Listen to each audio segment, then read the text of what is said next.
I have a great deal of interest in the characters who don't survive the war and who get a little bit overshadowed as a result, despite the very important part they played, whether it's Charles Ferguson Smith or Jesse Reno, Bill Richardson. But by far, the character that I'm most interested in is Phil Kearney. Straight away done it. It's Phil Kearney. So if he was from the northeast of Ireland, he would be a Kearney, but he's not. His family are originally from Cork, so they're Kearneys. So I'll have to keep an eye out for that. And I'll just start with in people that knew him at the time, they were incredibly complimentary, with one or two minor exceptions. But subsequent historians have got a real problem with Phil Kearney. I just start off with Winfield Scott's view. If one man is more brave than another, Phil Kearney was that man. He was the bravest man I ever knew and the perfect soldier. It's Winfield Scott knew him very well. But subsequent historians, Stephen Sears, has described him as arrogant, irresponsible. John Hennessy is not a fan. So who was the man that provoked these strong views? Well, one of the things I'll say is Phil Kearney was probably the most experienced officer in either army at the start of the war. He's certainly, by some distance, the most experienced cavalry officer. And so today I want to explore his pre-war career. We'll touch on his Civil War career as well, but I want to give the background for the man as to why everyone knew who he was. So we'll start with the fact he was from a fairly illustrious family. His grandfather had been a soldier in the service of the king.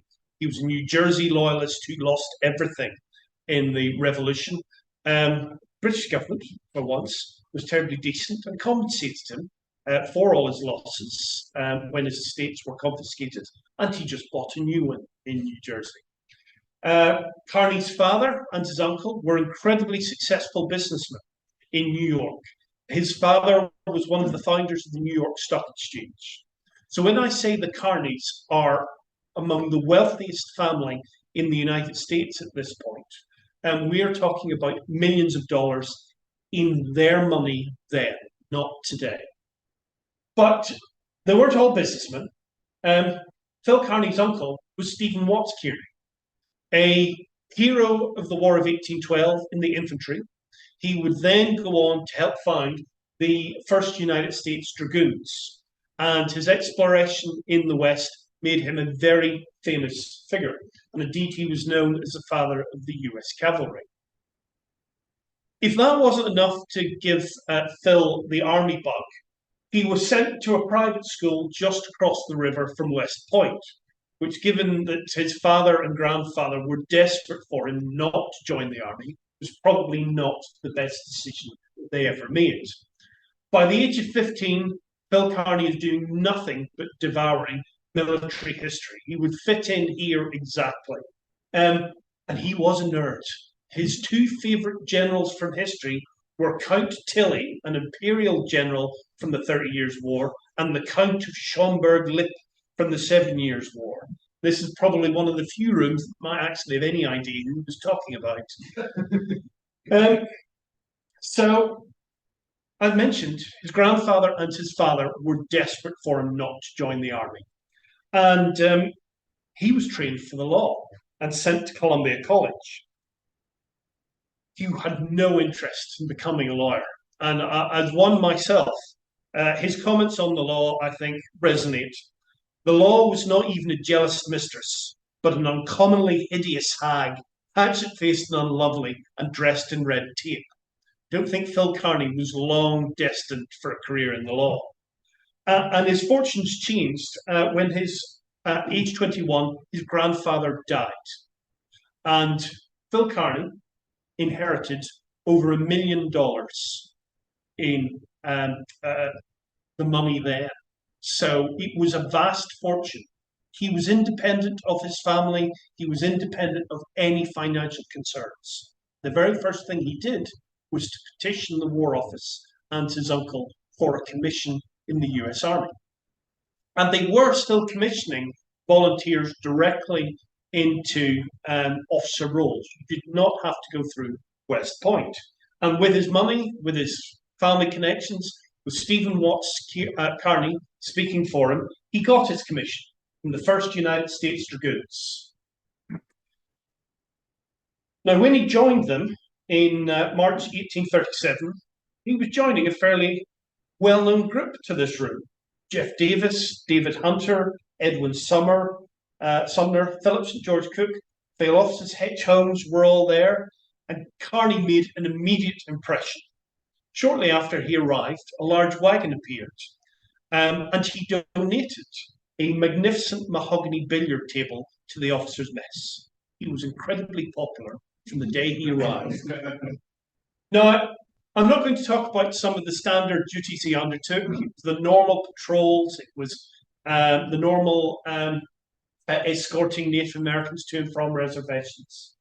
But he only did that for about 18 months.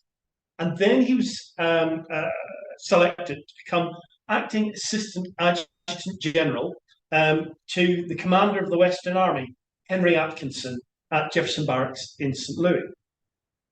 And this was significant for two reasons. After only 18 months, he'd sufficiently impressed that he was considered for in a significant staff role. But perhaps more importantly for his future development, he met the general's sister-in-law, Diana Bullitt, a wealthy woman whose family was from Paducah in Kentucky. And they hit it off straight away. But, perhaps ironically or not, and I'll refer to her this way throughout, she was known not as Diana, but as Di Bullitt.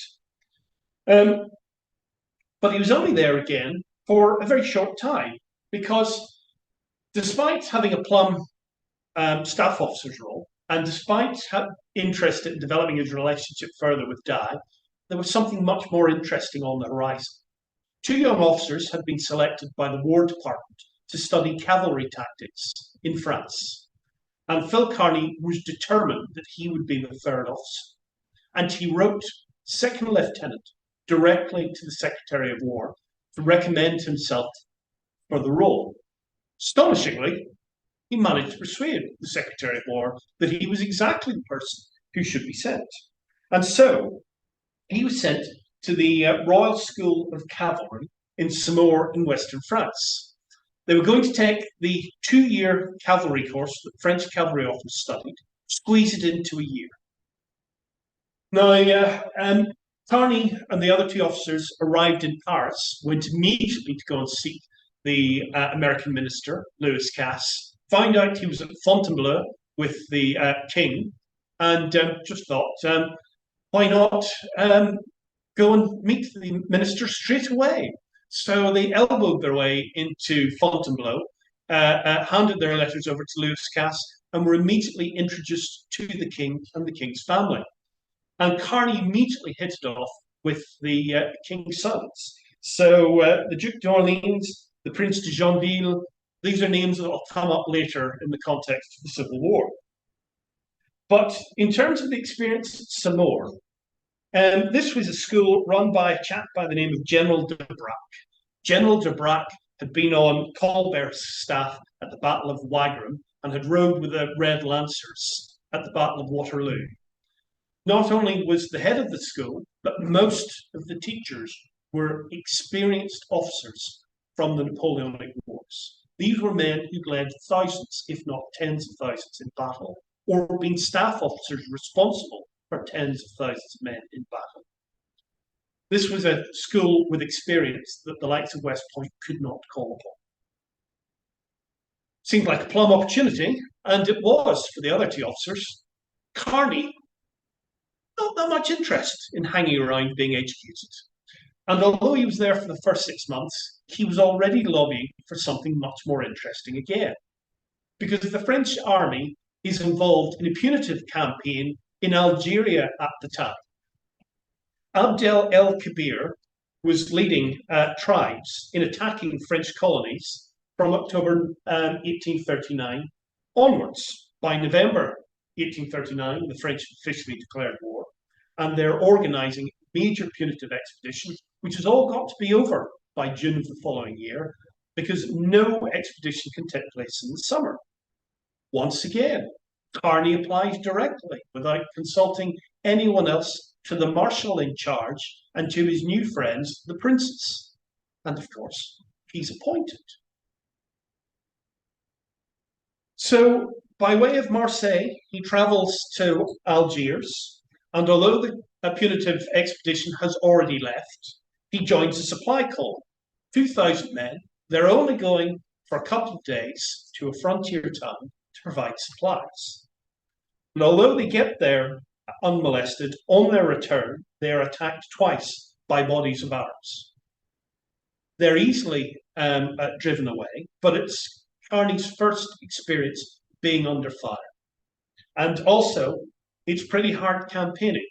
On the way home, bearing in mind most of the 2,000 men were infantry, they managed a forced march in one day of 39 miles. It's hard campaigning in Algeria.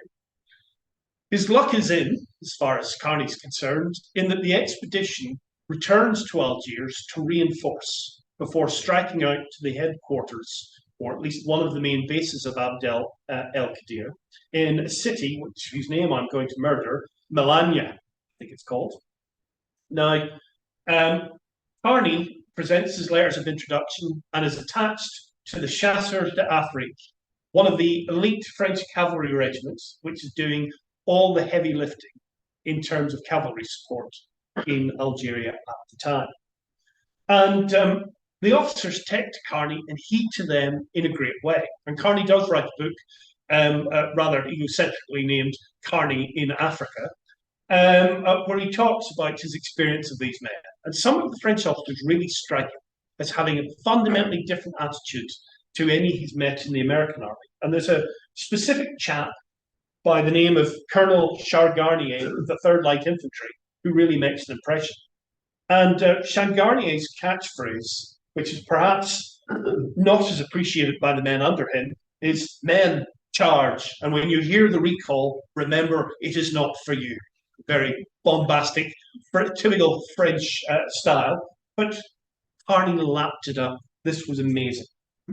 And so for the next few weeks, he was riding with the cavalry in support of an infantry column marching to the city to effectively capture and burn it to punish the rebels. Now, Kearney doesn't talk a lot. He's about his own conduct in battle. He's oddly modest about his own behaviour. And so we don't know a lot about what he did.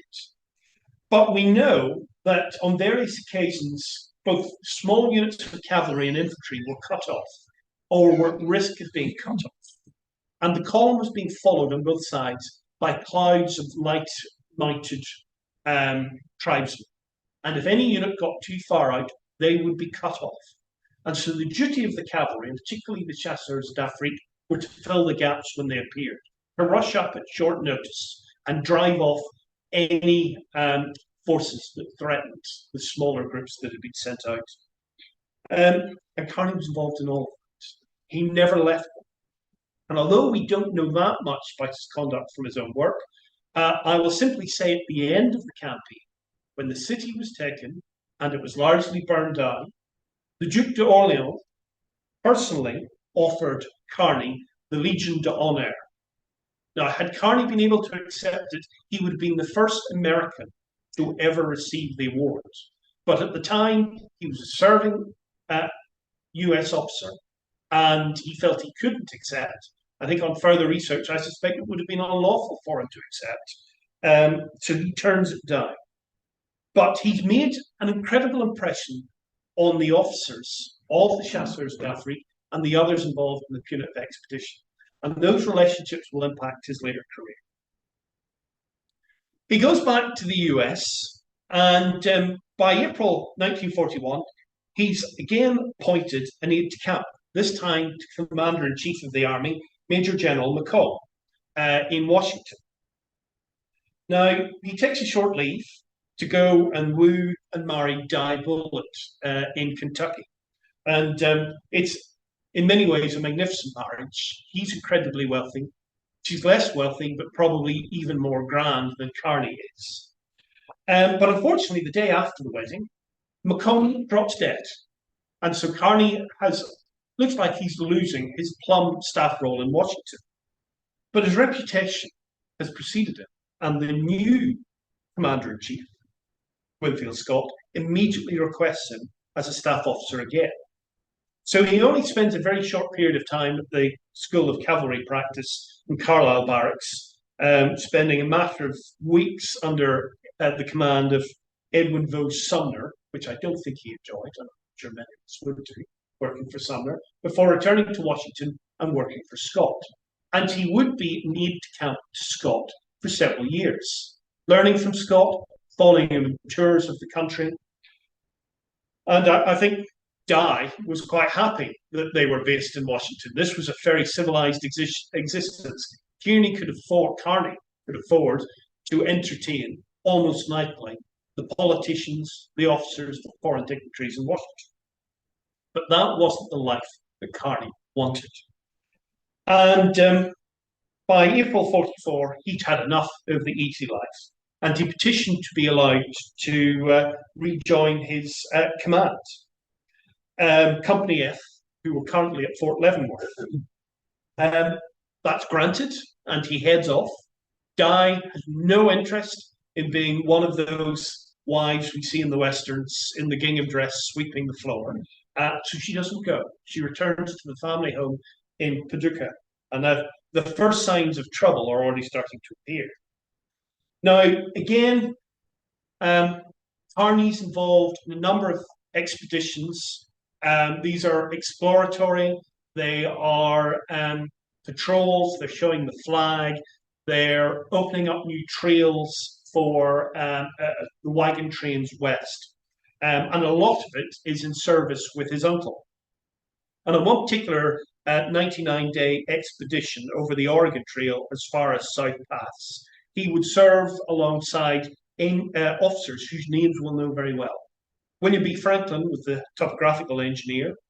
Lieutenant Richard Ewell had been assigned to the 1st U.S. Dragoons in Company A. A.J. Smith had been assigned to Company C. And Phillips George Coote had command of Company K. Now, again, there's nothing terribly exciting. It's hard work. It's in the country, but there's not much fighting. And again, it's not the life he's looking for. He wants the excitement he saw in Algeria. And so, bearing in mind, he's not very well. He's not getting the excitement from frontier duty that he expected. And his wife is breathing down his neck about coming home. He resigns from the army on the 2nd of April, 1846. It's not the cleverest decision he's ever made, because just over a month later, Congress declares war on Mexico. And immediately he's writing back to the Secretary of War. Would you mind ignoring my previous correspondence? I'd like my company back, please. And astonishingly, once again, he gets exactly what he wants. The Secretary of War tears up his resignation, almost certainly on the recommendation of Winfield Scott, and he gets Company F back. Sadly, the men from Company F have been distributed through the rest of the regiment to build the numbers back up for going on campaign. So Company F is an empty shell. He's put in command, and he's given a lieutenant, Dick Ewell, as his number 2. And their job is to recruit men for the company and to outfit them. And so Kearney sweeps through the country, buying up out of his own pocket 100 steel grey horses. Company F is going to be grand. And there's a story which I'm convinced is apocryphal. It's told in every biography. I've never seen any evidence for it. But we know one of the places where he bought horses was Springfield, Illinois. And it's an old Kearney family legend. The man he was told to go and see, who could tell him who was selling the best horses and who was honest, was Abraham Lincoln. I'm not sure I believe that one, but I'll throw that in for colour. He's first assigned to Zachary Taylor's Army of Occupation at Matamoros, where he scouts for the army, but he's not involved in any major engagements. And then briefly, he's assigned to the command of Colonel William S. Harney of the 2nd United States Dragoons. He's not happy. He doesn't like Harney. He doesn't rate Harney. And he views the 2nd United States Dragoons as being deeply substandard compared to the 1st, classic regimental rivalry. He doesn't have to put up with that for very long, because Winfield Scott requests him by name and his company to be his bodyguard throughout the campaign from Veracruz to Mexico City. Now, that meant he was basically at Scott's side throughout the campaign unless he was sent on specific duty. And again, I just want to read out some of the names of the other officers on Scott's staff who he would come to know intimately. Ethan Allen Hitchcock, Robert Anderson, Robert E. Lee, Kirby Smith, Benjamin Huger, Thomas Williams, Schuyler Hamilton. These are all men who reached the rank of general in the Civil War, and he knew them all well. The tasks that Company F and Kearney were sent on were many and varied. At Sierra Gordo, they were sent on their own, 100 mighty men, to chase down the retreating Mexicans. During the Army's tenure at Puebla, he was sent to perform reconnaissances down the road towards the town of San Martin, where no one knew what there was. It's during this time that Kearney developed the habit of rising early in the morning and riding around whatever position or encampment he was in. Reconnaissance was a religion for Kearney. Every morning he would ride around with his staff officers and get the lie of the land. It was a habit he never lost. And at one point, Scott, in probably a breach of the rules of war, wanted to scout all the way to Mexico City. There were a handful of American prisoners there, and so he sent Kearney under a flag of truce, allegedly to negotiate their release, but really to get a good look at whatever lay between the army and Mexico City. And because one of the imprisoned officers was a Navy man, Lieutenant Raphael Seams of the US Navy was sent with him. Now, their ability to bluff and lie and basically sell their mission was so successful that they managed to get within 7 or 8 miles of the Valley of Mexico before the Mexicans finally sussed that these two officers were perhaps not all that interested in the imprisoned US officers, and they were sent back. But the intelligence he delivered was of vital importance. There's also a period near, I can't see it's marked on the map now, but near San Antonio, where the volcanic rock around the road meant that Scott would have to directly attack an entrenched Mexican position. And he sent out Robert E. Lee to explore this field of volcanic rock called the Pedregal to see if a way could be found through. The officer sent with him was Kearney and the men of Company F. And it wasn't a quiet scouting expedition. They ran into 300 Mexican troops. They were basically outnumbered 3 to 1. Kearney split his force, and while he took them head on foot, because he couldn't ride through the Pedregal, he sent Ewell round the flank. They drove off all 300, and Lee was able to explore the Pedregal unimpeded. And I have to say, while Robert E. Lee is noted to be the first man to pass through the Pedregal on foot and prove that the army could bypass this entrenched position, Kearney was the first man to ride through it, a slightly more risky undertaking. Now, Kearney's high point in the campaign is at the Battle of Churubusco, because once again, he's bored of staff work.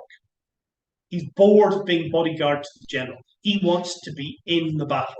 And so he pleads for permission for Company F to take part. And Scott grants it. Kearney has the pleasure of being placed under the command of Gideon Pillow, although there seems to be some confusion as to whether Pillow or Harney should be giving the orders. It's a successful battle, And at the moment, the Mexicans break and start to stream back down the raised causeway, the road back to Mexico City. Kearny's men are unleashed. And just to be clear that everyone knew it was a significant role, there he is in the middle of the painting on his white horse, or his grey horse, that marked him and all of his men out. Now, he was joined by at least one other company and part of another, under Captain McReynolds. And they're charging down this raised causeway. They're packed tight, not only among the other horsemen, but among the retreating Mexican troops. And it seems a risky undertaking. And Colonel Hardy tries to stop the charge. He first sends his staff officer, William Steele, another name that might be known to some of you. But Steele is very much of Kearny's stripe, and instead of handing over his orders, joins in the charge. So Harney has the recall sounded, and in a classic disaster, some men pressed on, and some men returned. And Kearny realizes that as they approach the walls of the city of Mexico, the only thing keeping him from being fired upon by superior numbers and the batteries at the wall are the fact that he's wading through Mexican fleeing troops. So all he can do is press on with the attack. But right before the very walls, there is a break as the troops stream away and the cannon can fire. They take the risk in any event. And Kearny and Captain McReynolds are both struck down by the same blast of grape shot. And again, the family rumour that I think Dick Ewell was happy to lean into is that Dick Ewell is the one that helps Kearny to escape back to American lines. Now, I think Kearny and some other cavalry officers thought here was an opportunity. Had the attack been pressed by the full numbers, they might have seized the gateway, and the road to Mexico City would have been open weeks before it was in reality. I will admit that I am skeptical, but Pillow seemed quite upbeat about the whole exercise. I then let him loose. Furious was his charge upon the retreating foe, dealing death with the unerring sabre. If only he could fight the way he wrote. Now, Scott was so impressed, he had a plan of the charge drawn up. And interestingly, the officer he asked to do it was George B. McClellan. And if McClellan had not become aware of Kearny at that point, he certainly was after being forced to draw this. When I think about, I say I'm skeptical about the success of the attack. I'll throw it over to someone whose view might be worth knowing. General Santa Anna. What might we expect when a mere handful of the enemy's dragoons had the temerity to mount the very ramparts of our defences? Now, Kearny has been hit in the left arm, and the surgeon decides it must be removed. And a passing officer who was checking on the wounded men was asked to hold him down. And in classic Kearny style, the officer who was holding him down was Franklin Pierce, future president. Nothing Kearny does seems not to involve someone who would become famous in the future. It's bad news for Kearny because after they've removed his arm, they're about to start work on McReynolds, who's been injured in exactly the same place by the exact same blast of grape. But the senior surgeon has come back, examined the arm, and says, no, he doesn't need to lose the arm. And so McReynolds and Kearny would forever argue about whether McReynolds' arm should have been removed. It's no good to you, and it's been no good to you for a long time, but at least he had it. So they would joke about that. And that is the first time the joke about gloves comes up. Because although they've lost the same, Kearny's lost the use of one arm, it's the same arm that McReynolds has very limited use of. He makes the comment, he said, "No, do not understand the problems I have when I buy gloves, and I have all these left gloves left over." But while he's recovering, we begin to see another aspect of Kearney's personality pop up, which is going to recur again and again. His bad temper with officers he does not respect. And by heavens, did he not respect Colonel Harney. Cowardice and stupid, doltish incapacity on the part of Colonel Kearney, who interfered with our columns, which he was too far in the rear to comprehend the position of. He wrote that to a friend, but he would go on to write to the military secretary, to General Scott, General Harney was a fool. He's morally a coward, and he's consummately jealous of us, meaning the men of the 1st US Dragoons. He didn't hide his views under a bushel, nor did he just express them to friends. That was official military correspondence. And we'll see that again and again. Now, he spends a long time recovering from his injury, but he has no intention of resigning from the army. This is the experience he's been looking for.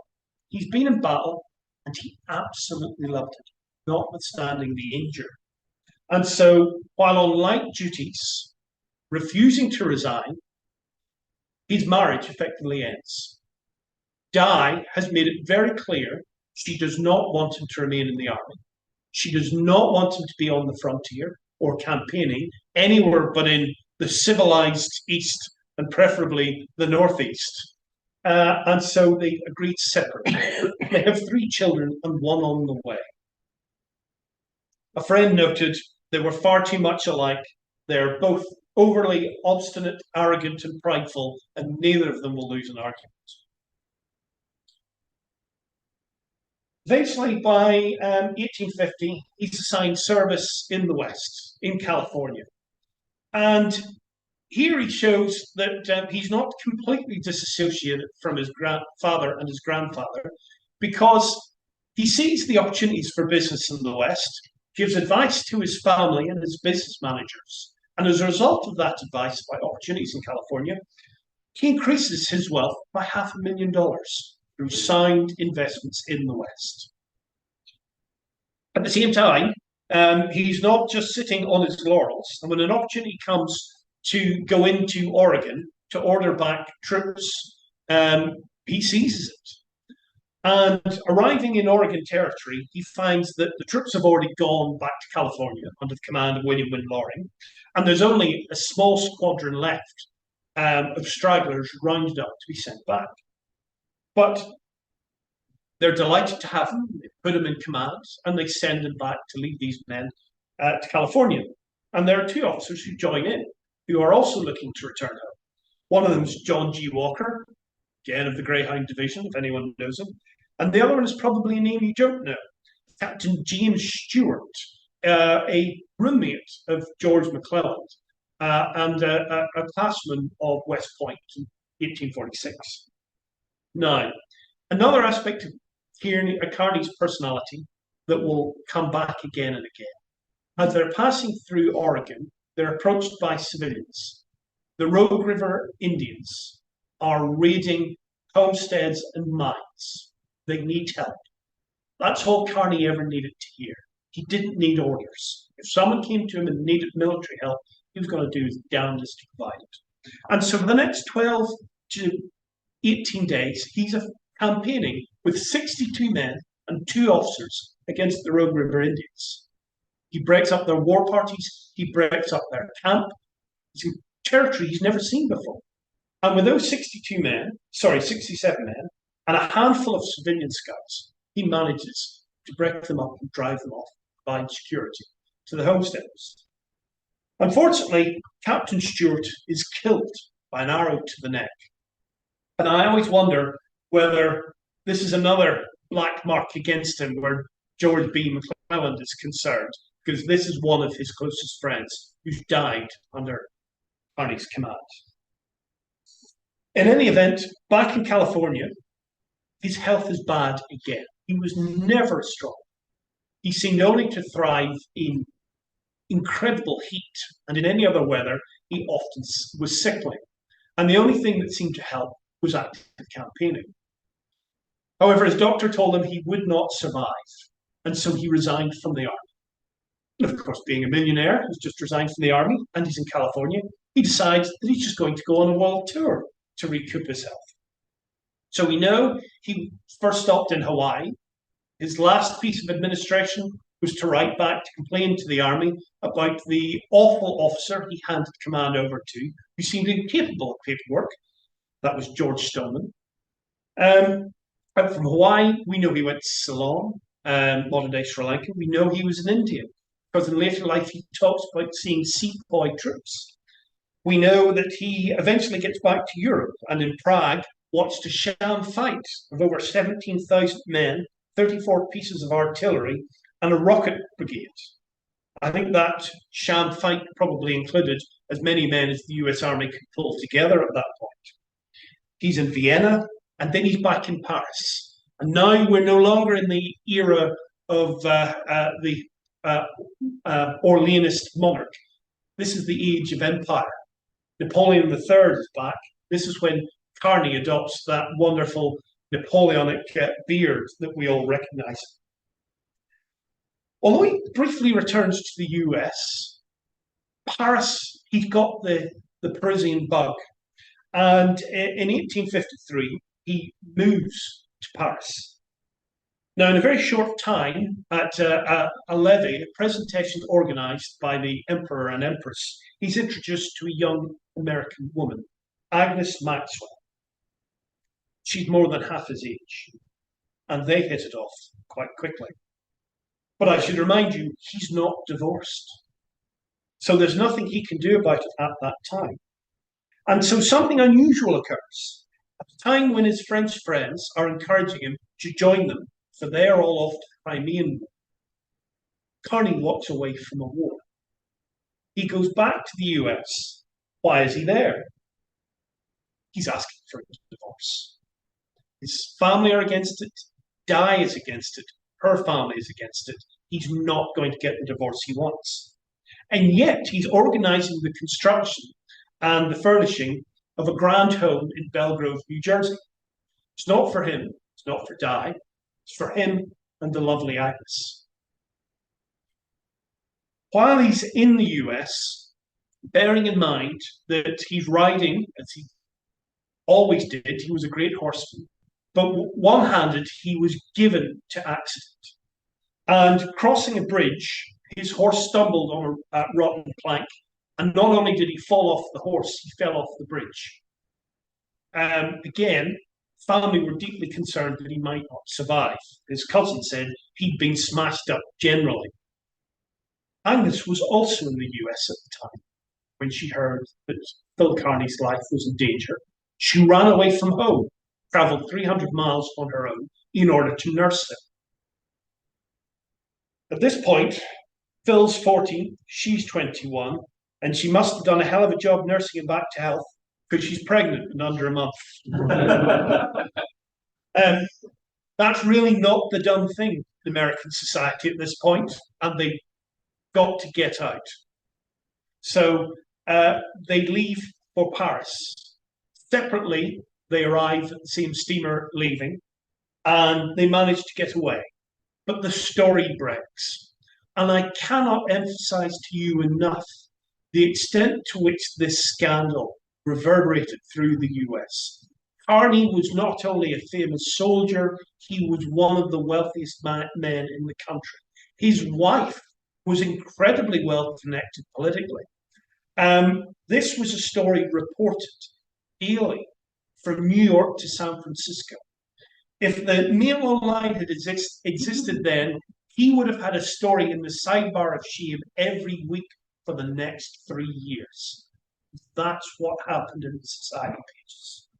No one was more happy when Dan Sickles shot his wife's lover 3 years later than Phil Kearney, because that's what it took to knock his story off the society pages. And just to give you an example, if every member of Agnes's family who was alleged to have crossed the Atlantic to search out Phil Kearney to challenge him to a duel, most of the eastern seaboard would have been empty at that point. The stories are ridiculous that are made up, but it made him persona non grata. in the US. He was beyond the pale. He'd eloped with a young woman and made her pregnant while he was still married. Now, at one point, when they genuinely did believe that one of Agnes's family was in Paris, hunting him down, although Kearney was quite happy to meet anyone he cared to run into in a duel, Agnes would prefer he didn't kill any of her close relatives. So they took a short break to St. Petersburg for the coronation of Tsar Alexander II and the Empress Maria Alexandrovna. Because if you're Phil Kearney, you are so connected that that's where you go to get away from your mistress's relatives. But they're back in Paris again in 1857. They're living in a fashionable address. They're entertaining officers. Kearney's wealth is still as good as it was, and his behaviour, if anything, made him more popular in France. This is the point where he engages in some rather threatening behaviour. He writes to Di and says, "You will give me the divorce I want, or I will enforce my legal rights, and I will take full custody of our 12-year-old son, John Watts Kearney." And that was the law. Regardless of his behaviour, if he'd asked for custody, the US court would have granted it too. So Di finally agrees to the divorce. And within a month, Agnes and Phil are back in the US and they're married. But by no means does that do anything to expunge the disgrace under which he's labouring. So despite getting married in New Jersey, there's really no option but to live in France.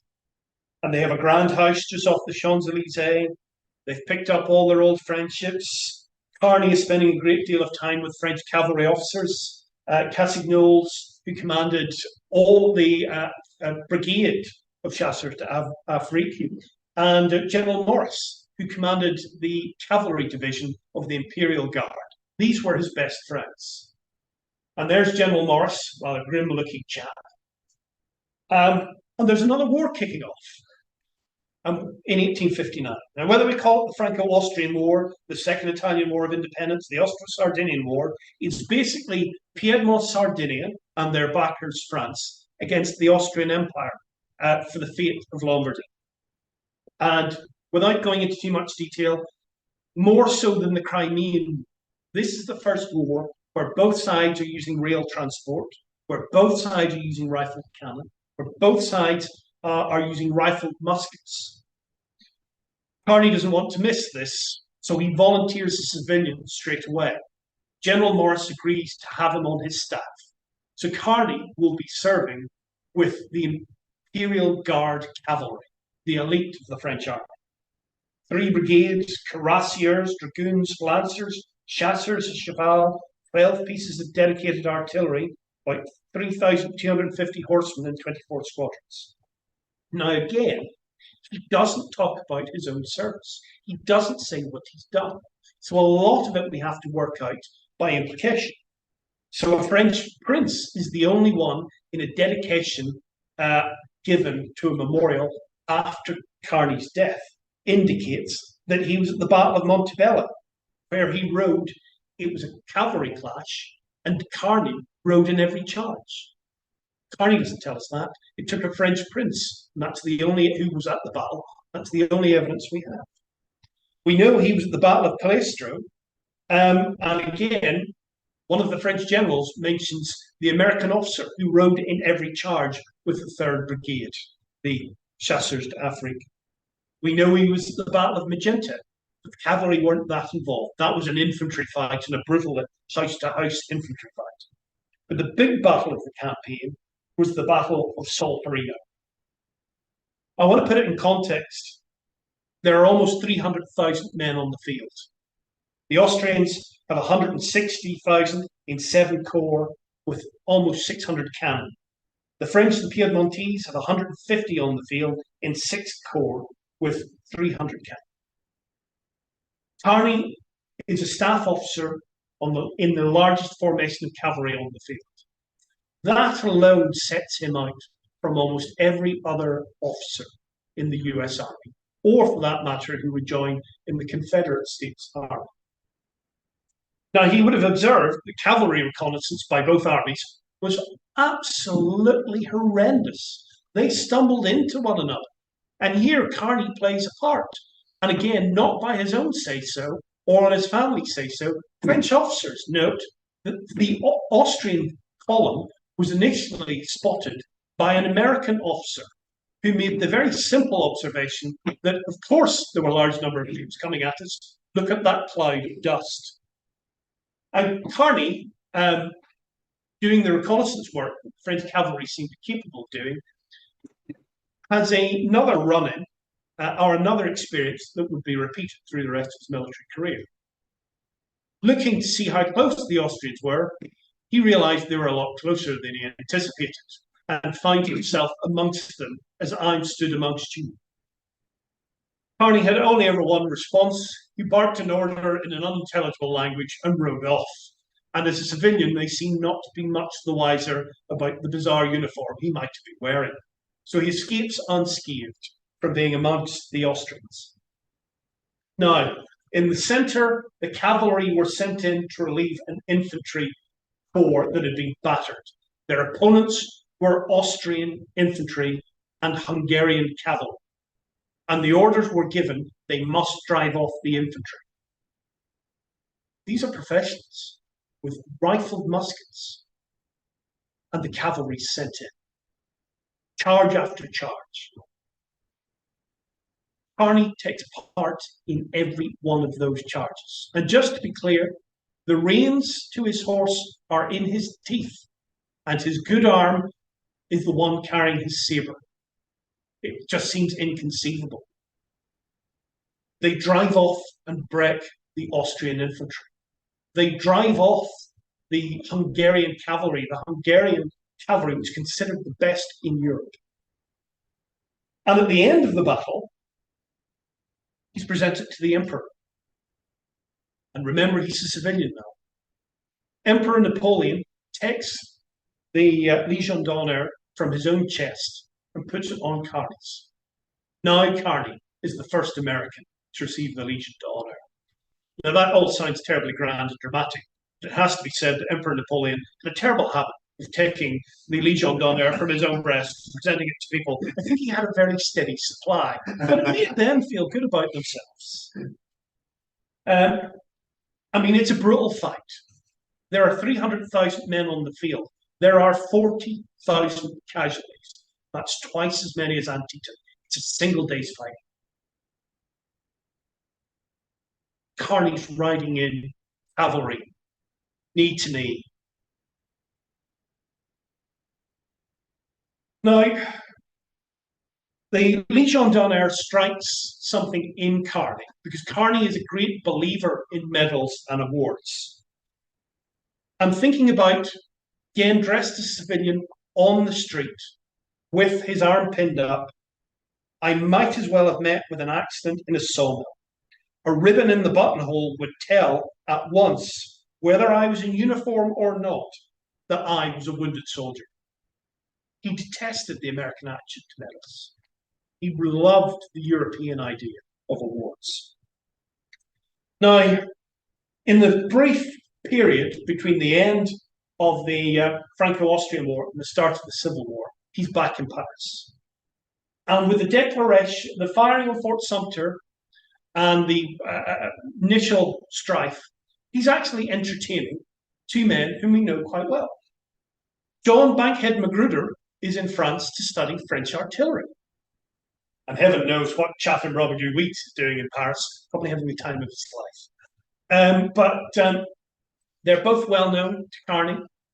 Kearney is holding dinners for them, introducing them to his friends. And then Kearney finds out they're both going south. Kearney would meet John Bankhead Magruder the next day in the Champs-Élysées. And in the words of the time, he would cut him to the quick. It was clear from the offing which side Kearney's sympathies lay. He was a Union man. Now, the other thing was, before Lincoln could send any official representative to Paris, the old Buchanan minister was a Southerner. And so Kearney and the only other Union man of any influence in Paris, General Fremont at the time, were the only representatives who had ready access to the French court, who from the first day were berating the French government. Do not recognize the breakaway states. He wasn't going to wait very long. In January 61, he's writing to the governor of New York to say, I want to volunteer, serve my state. He doesn't get a reply. But by April 61, he's in New York lobbying for an appointment. He hears nothing. He decides he must go to Washington and get General Scott to recommend him. And as most of you know, there was a great deal of difficulty in the early part of the war getting into Washington at times because of security. And he meets another young officer trying to get to Washington, having difficulty, struggling to get a pass. Slightly different reasons. It's Fitzhugh Lee, who's very honest with Kearney. I'm going to resign, then I'm going south. But I can't get a pass. Well, Kearney, being Kearney, went to the local officer, said, I'm damn well going to Washington, you can give me a pass, or I will just knock my way there. And as the pass is being written, Kearney says, oh, make that +1. And so Fitzhugh Lee gets to Washington off the back of Kearney's pass, knowing full well he's going south. Kearney is just a bundle of contradictions. With a letter of recommendation from Scott, which he sends to the governor of New York, he still hears nothing. It's the scandal. He's worse than Dan Sickles. Dan Sickles has at least got political clout. It takes the disaster of Bull Run and a direct interview with Abraham Lincoln. And we've got one record of what Lincoln says after the interview. War means fight, fight means kill. And I think Mr. Kearney is our kind of man. That's a hell of an impression to make on Abraham Lincoln. Beauregard, when he read in the papers that Kearney had been made a brigadier general, said he feared the military knowledge, skill, and bravery of Philip Kearney more than any other man in the northern camp. He's initially assigned to the New Jersey Brigade, and he's got a very tough message for them from the get-go. They must get over the notion that they are playing at war and realize that they are actually confronted with a foe who will not hesitate to murder them at every opportunity. They must learn to treat all men as enemies who are not known to be friends. The war can never be successfully entered upon any other policy. He was a tough character as a commanding officer. And he knew what to look for in his staff officers. The very first man he alighted on to join his staff was George Armstrong Custer. Sadly, he only served on Kearney's staff for 4 weeks, probably a good thing, they were too much alike, before he was nabbed for the staff of a higher officer. So instead, Kearney looked for officers with European experience of commanding or serving on the staff of large formations. So he would pick Captain Penner, who'd been his Prussian staff officer, and Lieutenant Moore, although an American, who'd been aide-de-camp to General Cialdini in Italy. And in terms of training his men and how he treated them, it was discipline of the strictest kind from the get-go. He was quick to anger, often quick to forgive. He was the hardest critic of his colonels, who he blamed for the behaviour of their men.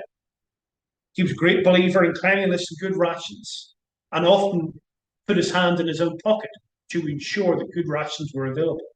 And certainly he funded the hospitals for all his regiments.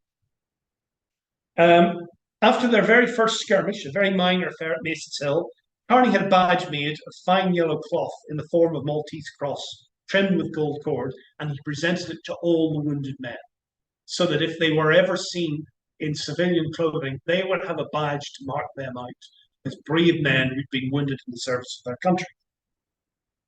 Now, it's this time that I think I want to talk about the attitude of dear friends. George McClelland. I'm not a fan. I'm looking forward to some of these revisionist histories. Phil Kearney received a brigade, but though he stood high as a remarkably daring man and good cavalry captain in the Mexican War, I had not sufficient confidence in his brains to give him one of the first divisions. I have since sometimes thought that I would have done well had I given command of the cavalry. This is a man who got one of his closest friends killed. This is a man whose personal standards were perhaps not up to George's. I'm not sure George cared what Kearney's brains were, but that's just my opinion. Now, during this period, Kearney wrote many letters to his wife and to his closest friend, Cortland Parker, and in one of them, we may see the seeds of future problems. Kearney was a Francophile, and the other side of the coin is he didn't like Germans very much. And he particularly disliked field German revolutionaries. And having spent a great deal of time in Europe, he had a much better sense just how badly they failed. So Franz Sigel was a revolutionary who'd been beaten by the Royal Army of Baden. Phil Kearney knew exactly what the merits of the Royal Army of Baden were and just how bad a general Franz Sigel must have been. The other point, I think I will put the boot in, John Hennessy misses in talking about the Kearney-Sigel dispute, which we'll touch very briefly on, is there was an officer in the New Jersey Brigade called Captain Albert Sigel, Franz's brother, who spent quite a lot of time under arrest at Phil Kearney's order, because Phil Kearney accused him of lying in order to get leave. Dear old Albert said he needed leave to go to New York to take command of a new regiment of Germans that was ready to take the field. I think in practice there were about 30 guys and the promise of maybe 30 or 40 more. And Albert wanted to go to try and turn that into something more in order to get rank. And once Kearney had realized the truth of the position, he placed him under arrest and wrote a rather incendiary letter to his friend, which set out exactly what he thought field German revolutions.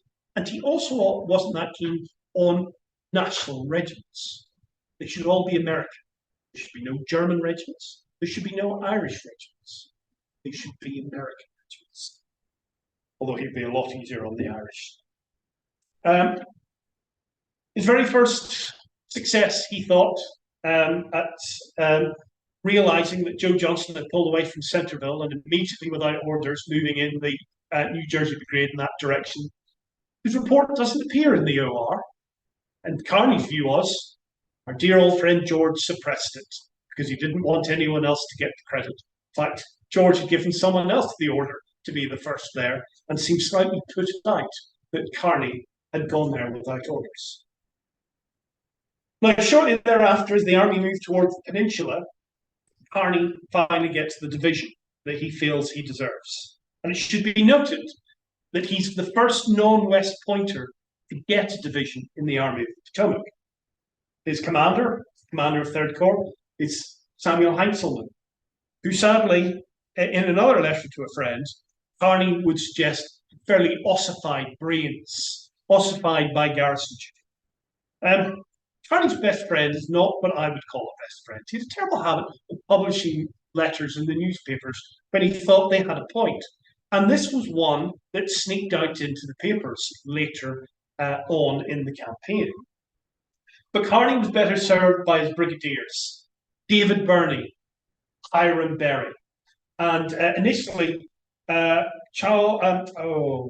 Jameson, who was then later replaced by John C. Roberts.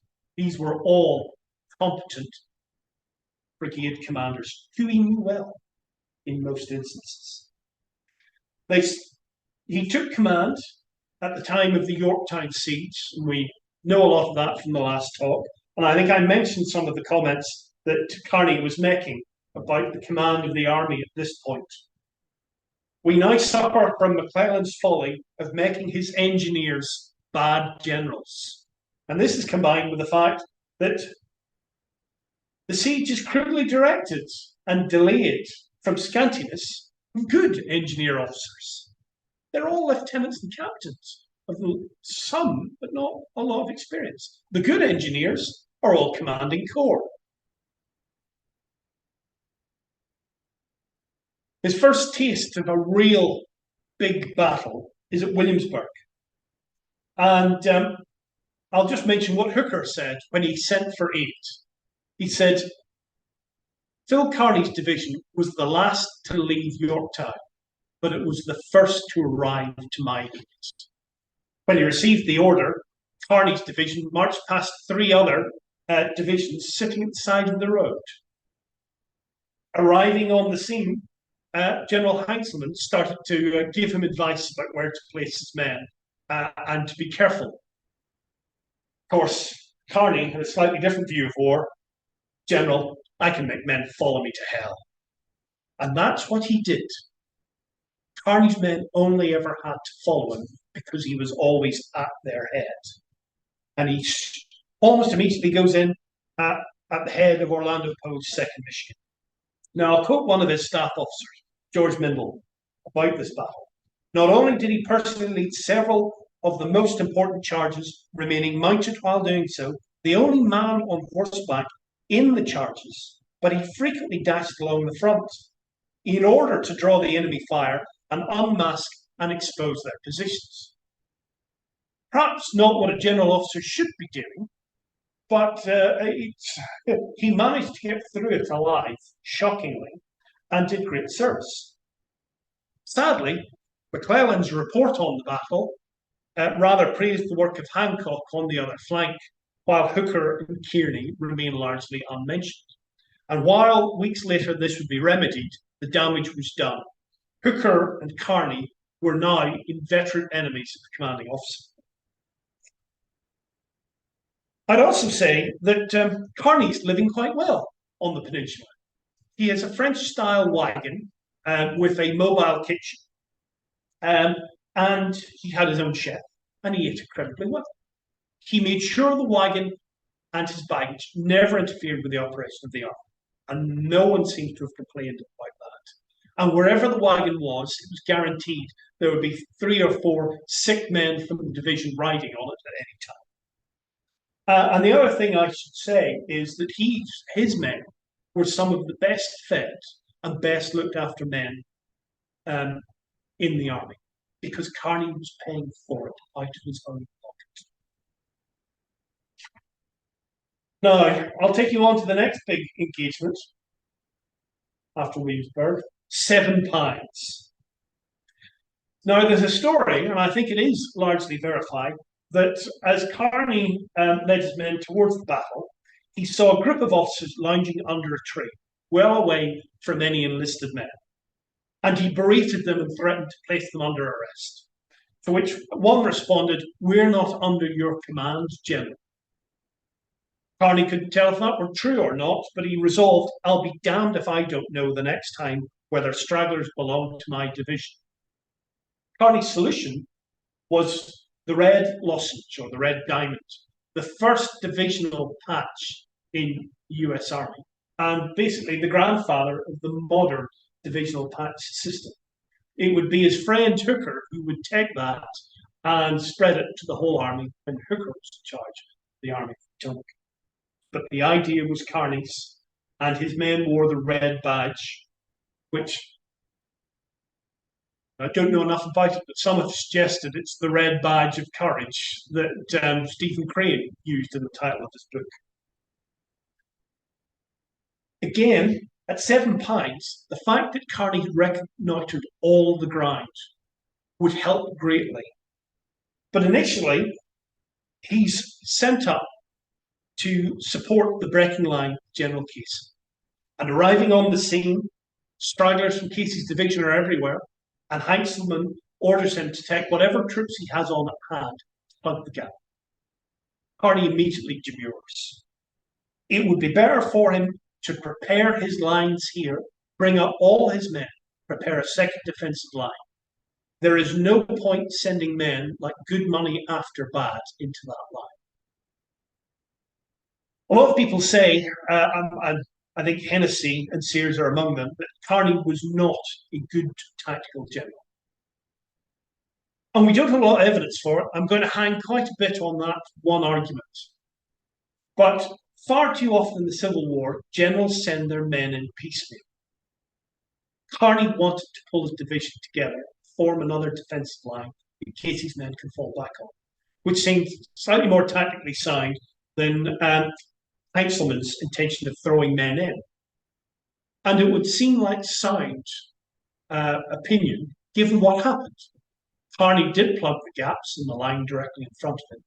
But further to the north, the line caved in, and suddenly it looked as though Kearney and his men would be cut off.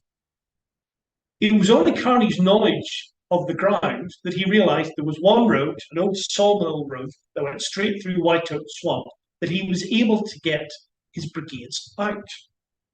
And some of the rebels thought it was magic because they had no idea how the Union troops in front of them had disappeared and then reappeared because they thought they were cut off. But Kearney gets them all back through White Oak Swamp, back to the Williamsburg Road, in time to help entrench the line for the next defence. The next morning was his 42nd birthday.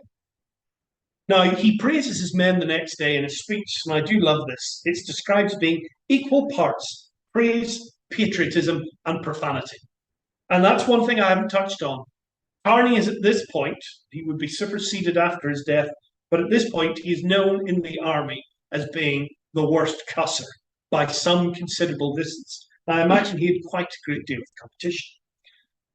But after this affair, he's described as by General Marr. He was a splendid soldier, General Marr said, full of animation, electricity, full of daring. He could not brook caution which satisfied itself with half a victory. Kearney was more and more coming to represent those who were unhappy with the generalship of George McClelland. I appreciate I'm keeping you, so I will skip some of the politics and get on to the retreat from Gaines Mill, or as McClelland would call it, the change of base of operations. That order came through, and I think Kearney tested the limits of his profanity. But he was not alone. And gathering together a collection of generals, he went to McClelland's headquarters. Hooker was there, Heintzelman was there, Hiram Berry was there, a number of others. But Kearney was the principal speaker, decrying the decision to retreat. Richmond was there for the taking of it.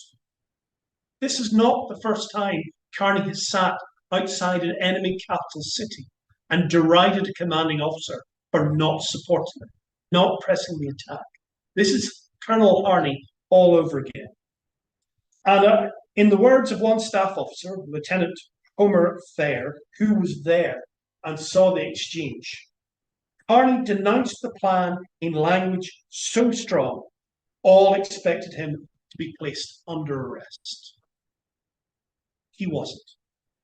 But I have to say that in any argument with George McClelland, where Joe Hooker is the calm, sensible one going, come on, mate, calm down, let's go. You've got to realise how heated the feeling that Phil Kearney had. Now, one of the other parts of the order, which is less talked about, but which was equally infuriating, was the order that all non-walking wounded be left to the tender mercies of the rebels. Phil Kearney wasn't having that, and his division was one of the last to retreat. But as was noted by many members of his division, at every rank, they did not leave behind a single sick or wounded man when they withdrew. It may have delayed them, may have left them towards the end of the retreat, but Kearney was not leaving anyone behind. And again, in talking about that decision, he's using language. There is either cowardice or treachery here. I think anybody who's not writing a revisionist history of McClelland can quite happily lean on the comments of Phil Kearney to fill their pages with criticism. Now, during the retreat, he orders men to carry 150 rounds because he suspects what's coming. One officer says, there's only room for 40 rounds in our cartridge boxes. And Kearney replies, I recommend you fill them.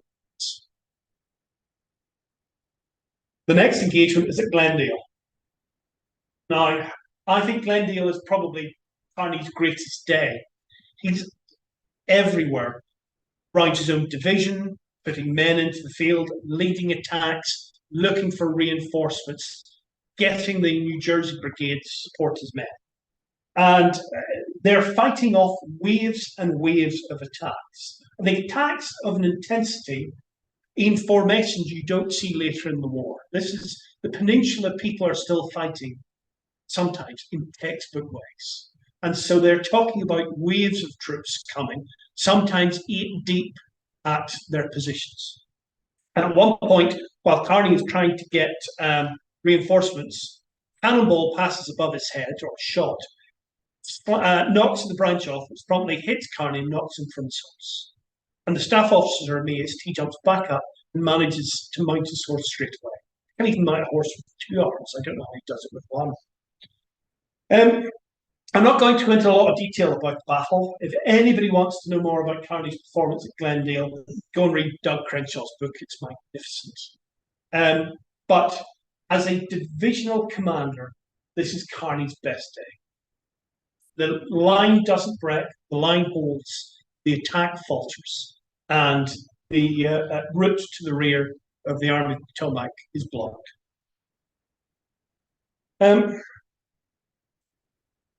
Once again, I should mention, Kearny finds himself a little bit too far forward and finds himself among rebel troops. And what must have been a very confused rebel officer goes up to Kearny and asks him for orders. Kearny, quick as you like, responds, "Do? Damn you! Why do what you have always been told to do." Then he rides off, back to his own lines. I almost feel slightly sorry for that rebel officer. He's probably still wondering to the day of his death who the general was that told him off at Glendale. By Malvern Hill, which Kearny's division did not play a major role in, but Kearny still rode over to friends elsewhere in the line, almost always more actively involved in the fighting, and was observed to be having very casual conversations while under fire and in range of enemy gunfire. And those of you who are familiar with Shiloh might recognise some of the same words in Kearny's view of the Battle of Malvern Hill. "We have licked them today and we'll finish them tomorrow."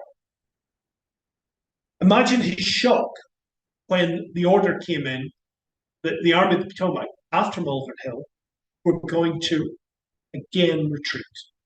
And this is the pinnacle of Phil Kearny's anger.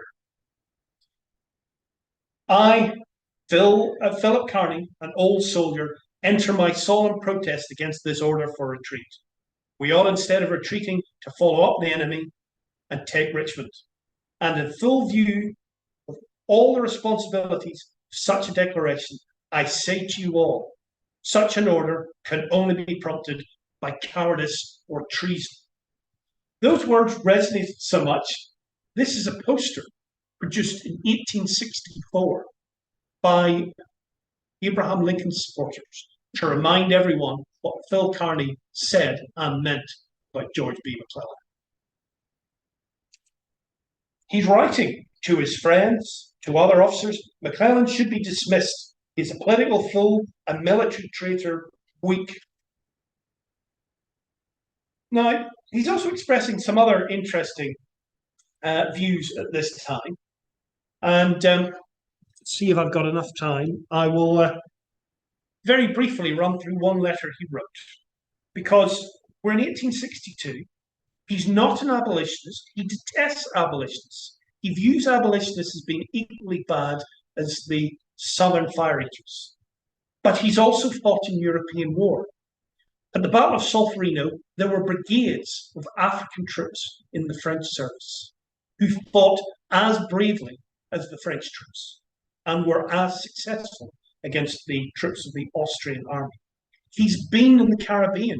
He's seen the British West Indian regiments. He's been in India. He's seen the sepoy regiments. And so he's some interesting views on the freedman and the runaway. And I'll run through this very quickly, but I think it's a great insight. And again, it was published in newspapers throughout the North. There is no more Southern man at heart than myself. I am from education association and for being a purely unprejudiced lover of the youth.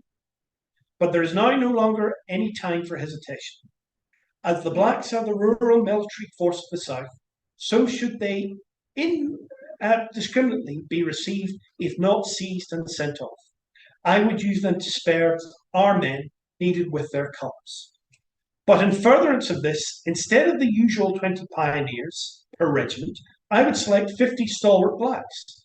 Give them the axe, the pick, the spade, but give them high military organisation. We want bands. Give us 20 blacks. Again, high military organisation. 10 cooks for the companies, teamsters, even artillery drivers. Organise engineer regiments, blacks for fortifications. Pontoon regiments of blacks. Black hospital corps of nurses. I would seek French officers for them, for their particular gift over natives. In their own service, they easily beat the Arabs, and their officers train them, and they surpass their own French troops in desperate valour. I should also advise some Jamaican sergeants of the black regiments. As for the women, employ them in hospitals and making cartridges, etc. I know the Southern character intimately. It is not truly brave. It is at times desperate, invincible if successful, most dispirited if the reverse, intimidated at a distant idea which they would then encounter if suddenly brought them face to face. The idea of black adjuncts to the military wakens nothing in human. It but permits the slave run away or abandoned to us from becoming a moneyed pressure on us. It would eventually prepare them for freedom, for surely we do not intend to give them up to the rebel masters in the end. That, his friend Cortlandt Parker distributed that widely. And I think it's one of the first times the view of someone not known to be an abolitionist suggesting the military organisation of African Americans was widely publicised. Kearney was not firebrand. It was practical. He was seen as a European warfare expert, and it gave further credence to the idea that the African Americans should take part in it. Now, he also later suggested it would scare the hell out of the Southerners. He used the word terror. Now, I don't think I've got time to talk about Second Manassas, and I could say a great deal, but I think rather than an hour or 2 hours, we need a day on Second Manassas. But I suspect some of the questions might lead me to talk about Second Manassas because I have strong views. But I will skip ahead to Chantilly, the last battle. Isaac Stevens is holding open the road, the main line of retreat. He realizes that Jackson's men are in the woods. He's got no option but to attack. And all he's got, basically, what, 2,500 men, his and Reno's. He needs help. He sends a staff officer, Lieutenant Belcher, down the road to find help. And Lieutenant Belcher says that a number of the general officers he approached refused. He didn't name them. We could probably guess that Heintzelman was one of them. But when he comes to Phil Kearny doesn't need to be asked twice. His response, by God, I will support Stevens anywhere, and orders his men up as quickly as possible. He's down to 3 staff officers. Only one of them experienced. The other 2 have only just been appointed. Stevens is dead. His men are scattered across the battlefield. Kearny immediately dispatches his staff officers to try and rally them. Kearny goes up to the New York Highlanders. Can you support my men? We have no ammunition. Then fix bayonets and wait here and see if you can help us. He rides further forward to find another broken unit. Can you support my artillery? The officer's about to say no, and Kearny knows it, so he makes a direct appeal to the men, and they begin to form up.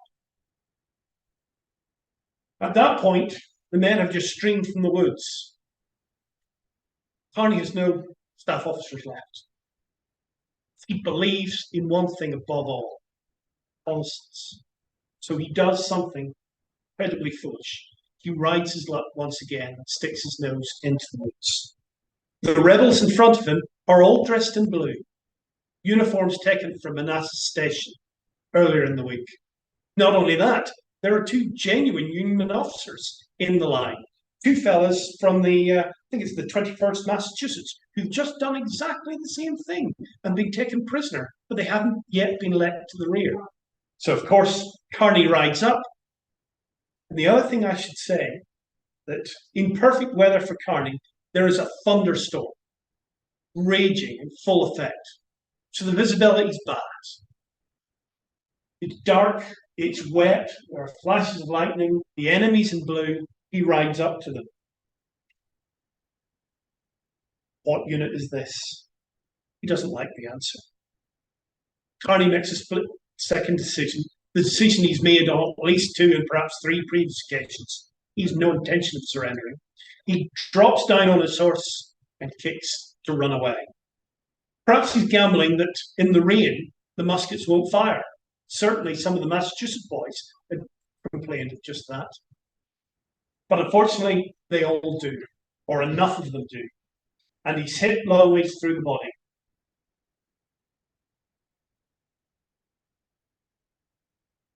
It's terrible news for the army, for his division. Whatever anyone else thought of him, they knew he was a fighting general. And they knew, after the exception of Sigel, he could be relied upon to support them. When Hooker heard the news, he cried like a baby in front of his troops and was not ashamed of it. When his friend Cortlandt Parker heard the words, he said, had Kearney lived but 48 hours longer, he would have commanded the Army of the Potomac. Now, this is a fairly crazy statement, you might think, but Cortlandt Parker said that 2 days before, Stanton had said those very words to him. And Parker wasn't alone. Oliver Halstead Jr., close friend of Abraham Lincoln, said he'd been told exactly the same thing.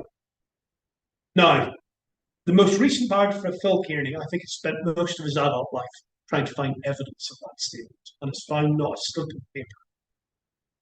And we don't do what ifs here, but I will say, had Phil Kearney lived, it would be hard not to see him at the head of a corps in the next reorganization.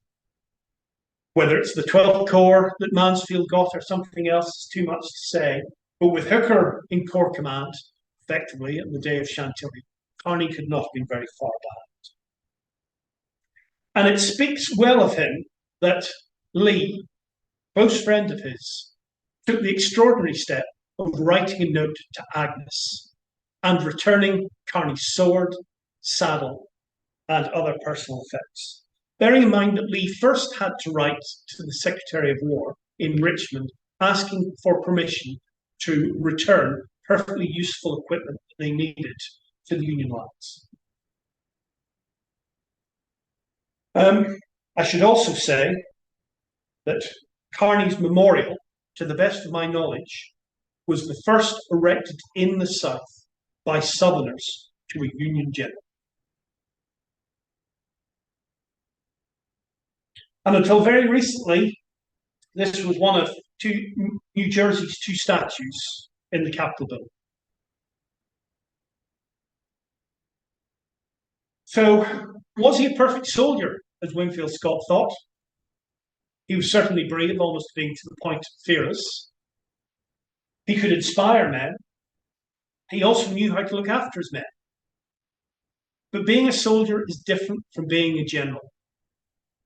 And he led brigades and he led divisions like he was still a captain of cavalry. He was impatient with infantry.